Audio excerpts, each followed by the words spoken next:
Kailan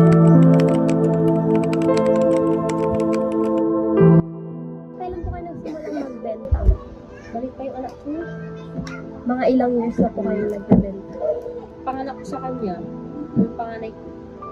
Nagbebenta na po kayo. Ano po? Bali yun ang kinukuha natin yung pagbibenta. Mga, ay dati po ba banana queue na po o may Iba-iba rin dati, may calamaris. Gusto ko nene, gano'n yung mga street foods. Kasi ano, nahirapan kasi ako sa mga street foods kasi ang hirap maglilinis pa ako sa maaga ako mamalis. Kung bahanap niya, bibilis ko lang. Kahit anong oras ako natin lang. okay. Hindi po kayo maubusan. So, pinakamadali po sa tingin niyo ang banana. Mas mabilis yun. Mas mabilis kasi tayo pag merienda. Kahit walang paso. Kamot ang ano nila. Instant kapag ano, wala ka rin ba? Nagluluto po kayo dito. Nakalimutan na lang. Ano po yung pinakamahirap na parte dun sa trabaho niyo po? Gumising na maaga. Nagkano muna ako dito bago ako mamaya. Taging naman yung binili ko. Pagkatapos ko, uwi ako. Tapos magtitinda. May pagkakataon po ba na gusto niyo nang sumuko, yung itigil na po yung trabaho niyo, gano'n? Minsan pag nakakapagod, nakakapagod lang. Ano po yung dahilan kung bakit hindi pa po? Hindi pa po kayo Kaya kasi yung mga pag-aral na ano. Kaso ano namin sa pag-araw-araw. Pag ako nito bahay. Hindi pa tapos. Kaumpisa pa lang yun. Na kunti-kunti para matapos. Ilan po yung anak niyo ate? 4. 4 po. Ang pinakamatanda po, ilang taon po yung 22. 20? Tapos yung bunso ko 3 years. Kung tinutulungan din nila. Sila yung magtitinda pag wala ako. Pagkaan sa school, alam sila ng admin. Magkano po yung kita niyo sa isang normal na araw? Sakto lang sa ano, ang baon, pambili ng ulam, gatas. May naiwan na ito pang baon ng Mga magkano po kapag yung ano, malinis na mga 700. yung pinakamalaki na po? Pinamaki. Hindi, malinis na yun. Kasi may binabayaran din ako.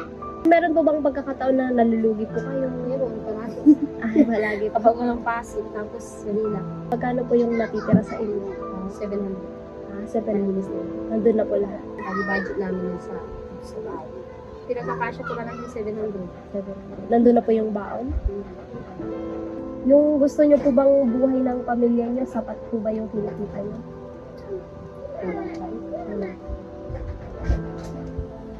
Ano pong buhay yung pinapangarap nyo para po sa pamilya? Anong klase po ng buhay?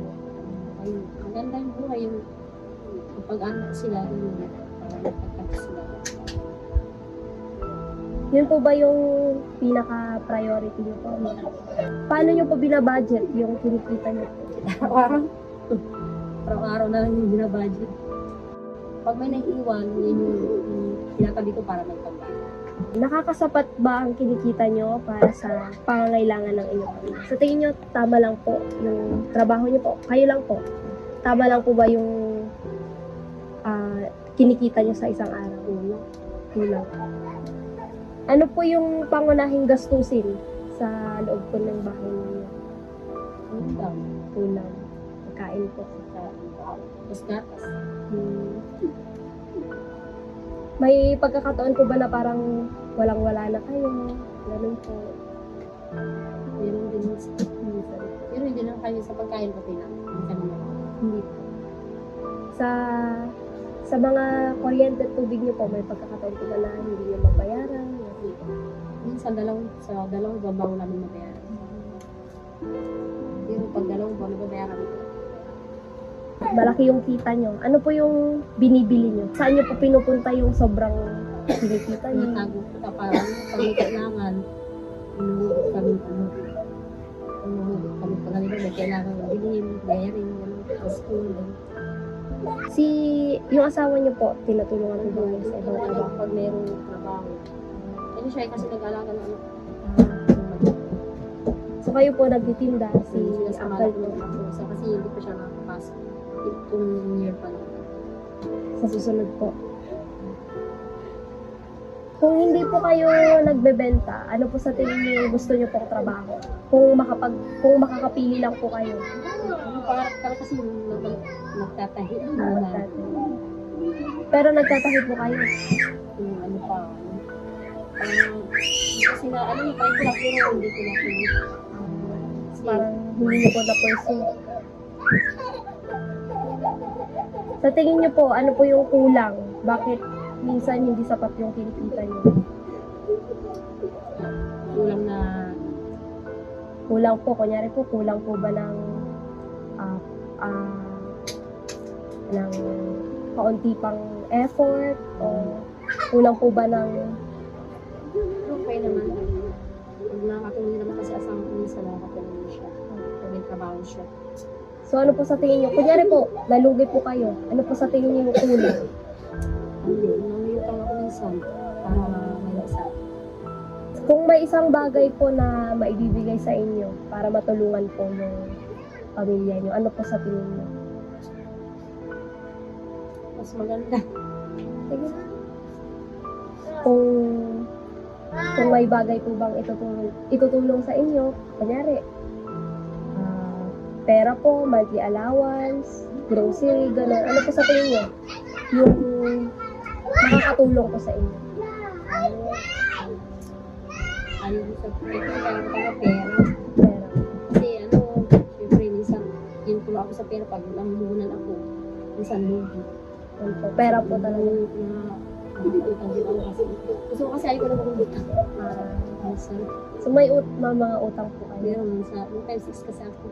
Kasi pag nalulugi ako, doon ako kumukuha. Kaya, siyempre, pag natabi asawa ko, wala akong kumukuha. Wala po kayong parang pambili ng mga Maganda kasi pag merong kang tago, diba? May kumukuha kapag nalulugi ka. para ano po, hindi na po kayo maghahanap.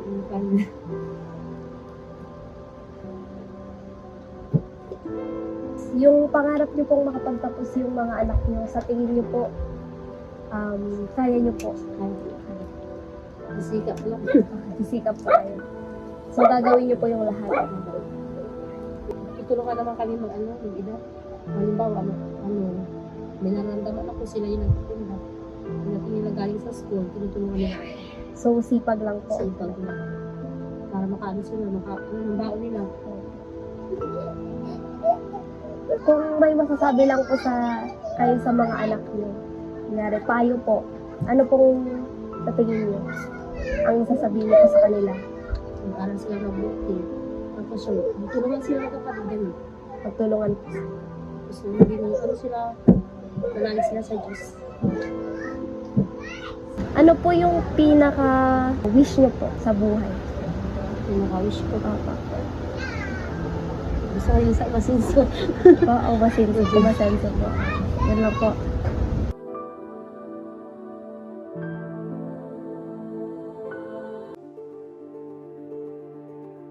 Ang kahirapan ay isang matinding hamon na kinakaharap ng maraming Pilipino. Hindi lang ito tungkol sa kakulangan ng pera, kundi pati na rin sa limitadong oportunidad para makaahon. Marami ang nagsisikap na husto, ngunit dahil sa mataas na presyo ng bilihin at kawalan ng maayos na suporta mula sa lipunan at gobyerno, nananatili pa rin sila sa hirap. Hindi natin maaaring husgaan ang mga napipilitang kumapit sa patalim. Hindi ito palaging dahil sa kakulangan ng pagsisikap, kundi dahil sa desperasyon at kakulangan ng ibang mapagpipilian. Upang maiwasan ang ganitong sitwasyon, mahalagang maging masinop sa buhay, maghanap ng mas maraming oportunidad at suportahan ang mga adhikain na tumutulong sa mahihirap. Ang ugat ng kahirapan ay hindi lang nakasalalay sa isang aspeto.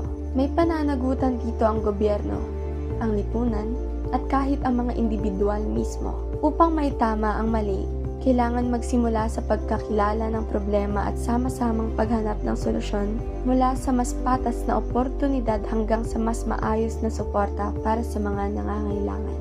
Hindi sapat ang simpleng pagsisikap kung ang mundo ay hindi patas. Hindi kasalanan na mahihirap ang pagiging mahirap, ngunit kasalanan nating lahat kung mananatili silang nakakulong sa sistemang hindi nagpapahalaga sa kanilang pagpupunyagi.